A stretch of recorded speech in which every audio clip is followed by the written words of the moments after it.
नमस्कार, मैं हूं धनश्री। ARK न्यूज में आपका स्वागत है। आइए बढ़ते हैं आज के कुछ ताज़ा तरीन खबरों की ओर। रानी कमलापति स्टेशन के बाद अब राजधानी भोपाल के स्टेशन को भी एक बड़ी सौगात मिली है। भोपाल स्टेशन के प्लेटफॉर्म नंबर 1 पर नई बिल्डिंग का लोकार्पण किया गया।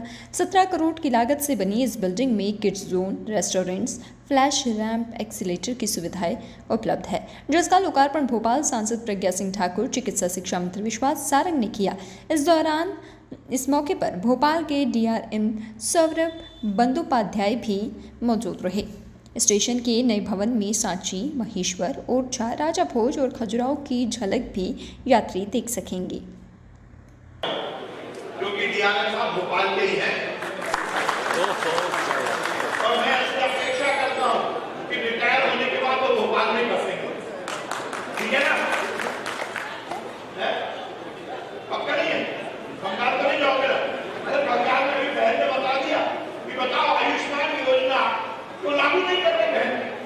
वो दीदी ने किसान सम्मान निधि किसानों को मिल सके और मोदी जी जो हर साल 6,000 रुपए साल के किसानों को देते हैं, वो किसानों को, बंगाल के किसानों को वो मिल ना जाए। यदि बंगाल के किसान को भारतीय जनता पार्टी की सरकार की ओर से और नरेंद्र मोदी जी की ओर से यदि 6,000 रुपए मिल जाएंगे तो उसका श्रेय मोदी जी को जाएगा।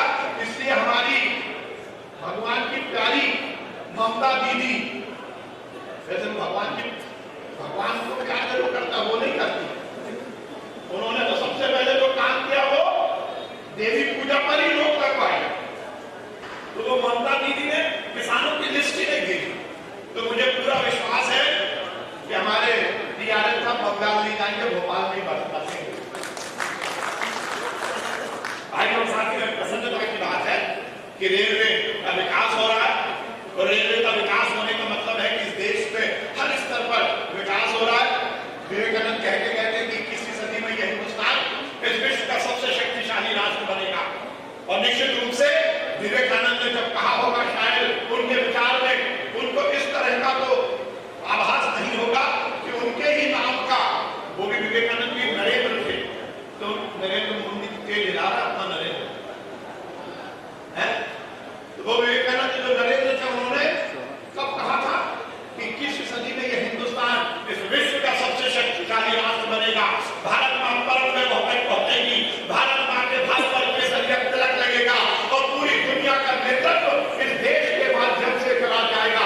शायद उस पर नरेंद्र मोदी को आभास नहीं होगा कि उनके ही नाम का नरेंद्र मोदी इस काम को आगे बढ़ाएगा और 21वीं सदी में यह हिंदुस्तान इस विश्व का सबसे शक्तिशाली राष्ट्र बनेगा। निश्चित रूप से यह हम सबका सौभाग्य है कि नरेंद्र मोदी जी के नेतृत्व में हम सब काम कर रहे हैं। हिंदुस्तान का एक नागरिक अपने आप को सौभाग्यशाली मानता है कि आज ऐसा राजनीतिक नेतृत्व हिंदुस्तान को मिला है जिसने हिंदुस्तान के कलेवर को बदला है। चाहे स्वास्थ्य के मामले में, क्या शिक्षा के मामले में, क्या हर स्तर पर नरेंद्र मोदी जी ने काम किया है। मैं नरेंद्र मोदी जी को, इस देश के रेल मंत्री जी को, रेलवे प्रशासन को और भोपाल के DRM साहब को बहुत बधाई देता हूँ। भोपाल के नागरिक होने के नाते धन्यवाद देता हूँ कि आपने नई सौगात दी है। और मुझे तो बहुत ज्यादा प्रसन्नता है कि नरेगा विधानसभा में विकास हो रहा है। बैरागढ़ को छोड़ो तो हर स्टेशन अगर हमारे शासन में आते हैं तो वह भारतीय जनता पार्टी का शासन और माननीय मोदी जी के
पीड़ित हैं, लोग अपना विकास नहीं कर पा रहे और वहां से पलायन करके चले जाते हैं।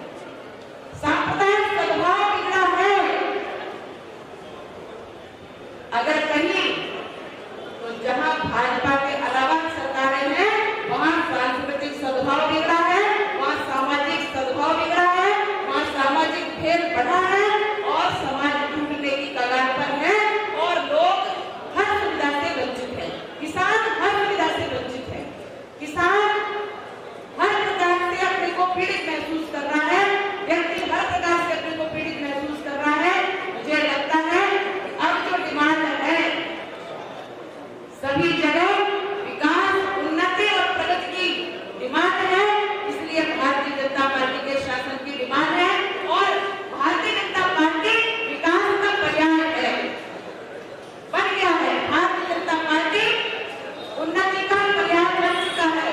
भारतीय जनता पार्टी विकल्प नहीं पर्यायवाची हो गया है।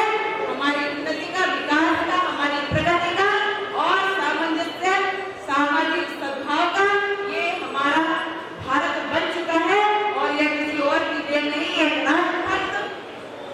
एक समर्पित देश को प्रधानमंत्री जो संविधान के साथ हर व्यक्ति की सुरक्षा का वचन देता है और संविधान के साथ हर किसी के विकास, उन्नति और संविधान के साथ कानून का पालन, सबकी सुरक्षा, सबका विकास, सबका प्रयास और सबका साथ, इस तरह से चलने वाली भारतीय जनता पार्टी का शासन, माननीय प्रधानमंत्री मोदी जी की उन्नति विकास की नीति, हमारा देश अब प्रगतिशील देशों में सम्मिलित हो गया है।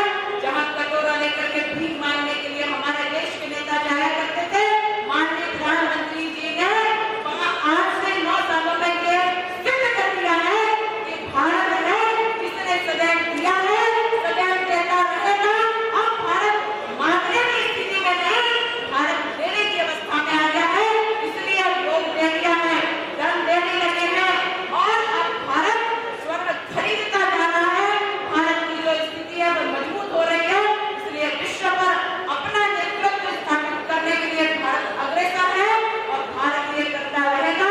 भारत विश्व गुरु बनेगा। शीघ्रतम शीघ्र यह अवसर हमारे समक्ष प्रस्तुत होने वाला है और इसलिए हम सबका साथ, सबका विकास, सबका प्रयास ये करने लगे हैं और ऐसे ही इसी प्रकार से समायोजित होकर के जब हम चलेंगे तो निश्चित रूप से भारत माता हमारी विश्व गुरु के स्थान पर विराजमान होगी। भारत माता की जय। वंदे मातरम। ऐसे ही खबरों में बने रहने के लिए हमारे चैनल को लाइक, शेयर और सब्सक्राइब करना ना भूलें।